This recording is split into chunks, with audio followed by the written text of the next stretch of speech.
अस्सलाम वालेकुम, yummy cooking recipes में वेलकम। वीडियो शुरू करने से पहले आप मेरे चैनल को सब्सक्राइब कर दीजिएगा और बेल आइकॉन पर भी क्लिक कर दीजिएगा ताकि आपको मेरी न्यू वीडियो का नोटिफिकेशन मिल सके। तो आज हम बना रहे हैं बनाना चीकू मिल्क शेक, जो कि बहुत मज़ेदार रेसिपी है। तो चलिए स्टार्ट करते हैं। पे मैंने 5 अदद जो है मैंने यहाँ पे बनाना लिए है। मैंने यहाँ पे बर्फ़ ली अपनी ज़रूरत के मुताबिक। मैंने चीनी लिया यहाँ पे हाफ़ कप, चीकू लिए मैंने 3 अदद और मैंने हाफ़ केजी जो यहाँ पे मिल्क लिया। देखिए मैंने मिल्क जो है ऐड कर दिया है। अब मैं इसके ना बनाना ऐड करूँगी। मैंने जो है बनाना की स्किन जो है उतार ली थी। चीकू ऐड करेंगे अब हम इसमें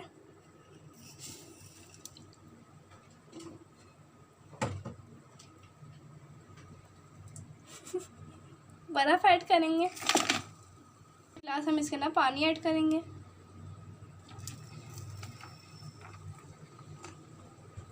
ऐड कर लेंगे।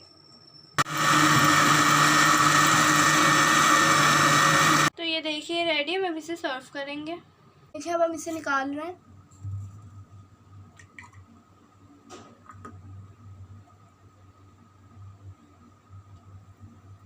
बर्फ़ ऐड कर रहे हैं इसमें।